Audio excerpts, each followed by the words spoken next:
Good morning everyone. आज इस video में हम देखने वाले हैं chronology of modern history with the help of governor generals. हम गवर्नर जनरल्स का टाइम पीरियड और उनके टाइम में कौन सी इम्पोर्टेंट एक्टिविटीज़ हुई, कौन सी मेन इवेंट्स हुई, ये देखने वाले हैं।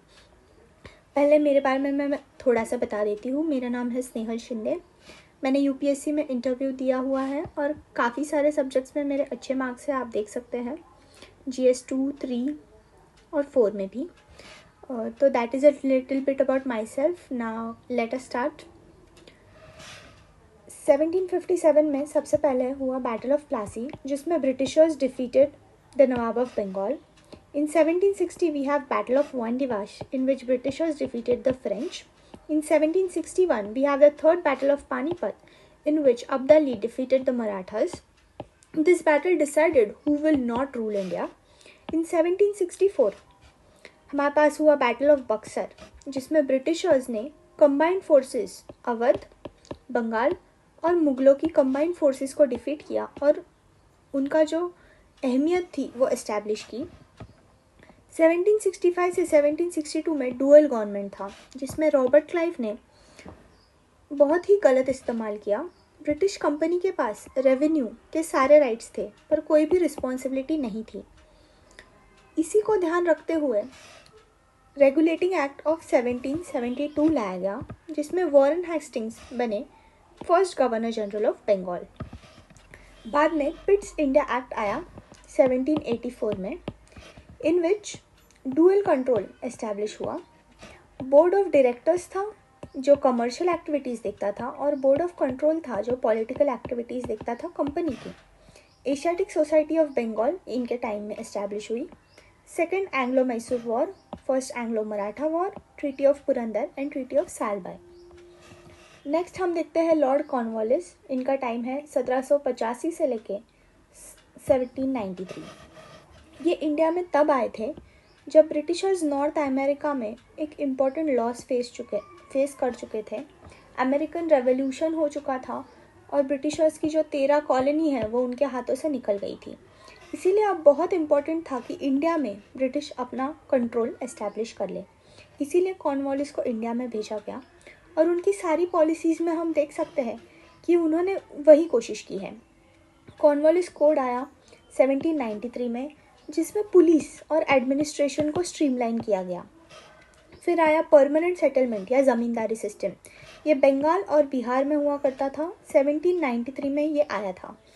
इसमें फिक्स रेवेन्यू मिलता था कंपनी को और ये फिक्स रेवेन्यू के बाद जो भी प्रॉफिट होता था वो ज़मींदार खुद रख सकता था।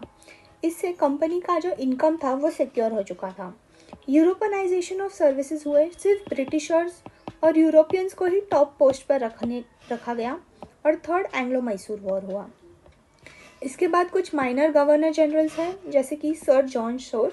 इनके टाइम पे इन्फेंटिसाइड जो भ्रूण हत्या है उसको इलीगल डिक्लेयर किया गया। लॉर्ड वेलेस्ली इनके टाइम पे सब्सिडरी अलायंस सिस्टम लाया गया।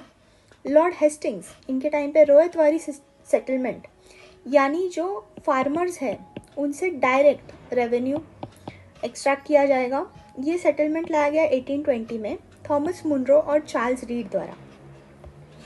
नेक्स्ट हमारे पास है विलियम बेंटिक्ट। ये one of the most important governor generals हैं। रेगुलेटिंग एक्ट ऑफ 1833 में काफ़ी सेंट्रलाइजेशन किया गया था, इसलिए इनको governor general of India declare किया गया। So he was the first governor general of India. अब तक हम जो देख रहे थे वो गवर्नर जनरल ऑफ बंगाल थे। इन्हीं के टाइम पे abolition of sati, educational reforms, English as a official language, ये मैकॉले मिनट में बताया गया है। ब्रह्मो समाज एस्टैब्लिश हुआ राजा राम मोहन रॉय द्वारा 1828 में और यंग बंगाल मूवमेंट हुई हेनरी विवियन डेरिजो द्वारा। ये काफ़ी लिबरल किस्म के गवर्नर जनरल थे और इनके टाइम पे काफ़ी सोशल रिफॉर्म्स हमें देखने मिलते हैं। बाद में कुछ माइनर गवर्नर जनरल्स हैं। इसमें से सबसे मेन जो है मेटकाल्फ, इनको आप याद रख सकते हैं। रिमूविंग रिस्ट्रिक्शन ऑफ प्रेस, जो प्रेस है उनको अलाउ किया गया अलग अलग चीज़ें पब्लिश करने के लिए। बाकी इतना इम्पोर्टेंट नहीं है, आप बस उनके नाम पढ़ सकते हैं और क्रोनोलॉजी याद रख सकते हैं। Next final governor general of this video is lord Dalhousie. मैंने यहाँ पर लिखा है, इन्होंने फाउंडेशन रखा है 1857 के रिवॉल्ट के डिसकंटेनमेंट का, यानी 1857 का जो रिवॉल्ट था उसका मेन रीज़न इनकी पॉलिसीज़ को माना जाता है। तो चलिए देखते हैं इन्होंने क्या ऐसी पॉलिसीज़ ली जो मेन कारण बने 1857 के रिवॉल्ट का। पहले तो डॉक्ट्रिन ऑफ लैप्स। इसके अंडर ऐसा होता है कि अगर कोई राजा है जिसको कोई लीगल हेयर नहीं है, यानी बच्चा नहीं है, तो उसके मृत्यु के पश्चात उनकी जो पूरी प्रॉपर्टी है वो ब्रिटिशर्स के अधीन हो जाएगी, उनका राज्य ब्रिटिशर्स के अधीन हो जाएगा। इसके अंतर्गत इन्होंने काफ़ी प्रिंसली स्टेट्स को एनेक्स किया। अवध को भी एनेक्स किया गया क्योंकि मिस एडमिनिस्ट्रेशन हो रहा है, ऐसे कह के अवध को भी एनेक्स कर लिया इन्होंने। फिर वुड्स डिस्पैच आया जिसमें एंग्लो वर्नाकुलर यानी हिंदी प्लस इंग्लिश, पहले हमने देखा है बस इंग्लिश में पढ़ाया जा रहा था, फिर ये एंग्लो वर्नाकुलर स्कूल्स एस्टैब्लिश की हुई वुड्स डिस्पैच के अंदर। फिर first railway line Thane to Mumbai 1853, first telegraph, Ganga canal और public work department in provinces, ये सब खोले गए। फाइनली विडो मैरिज एक्ट जो है वो पास किया गया इनके जाने के बाद 1856 में। ये मेन एक्ट था जो हिंदू नेशनलिस्ट को काफ़ी ट्रिगर किया। उनको लगा कि हमारे जो कस्टम्स है, हमारा जो प्रथा है, उनको धोखा पहुंच रहा है और ब्रिटिशर्स काफ़ी हमारी लाइफ में इंटरफेयर कर रहे हैं, इसीलिए मेन इसके खिलाफ काफ़ी प्रोटेस्ट हुए। बैतूल स्कूल भी फाउंड हुआ था इन्हीं के टाइम पे। तो इस सब का कल्मिनेशन होता है रिवॉल्ट ऑफ 1857 में। इसके काफ़ी रीजंस है, पॉलिटिकल है, सोशल है, बट ब्रिटिशर्स की पॉलिसी ये इसका मेन रीज़न है जिसके वजह से ये रिवॉल्ट हुआ। ये मेजर माइलस्टोन है मॉडर्न इंडिया में, क्योंकि दिस इज़ जो मध्ययुगीन ख्याल थे या जो राजा थे, इनका ये लास्ट कोशिश था वर्सेस मॉडर्निटी, यानी जो नए ख्याल थे, सोशल रिफॉर्म्स, ये आने ही वाले थे इंडिया में, और ये लास्ट बैटल था।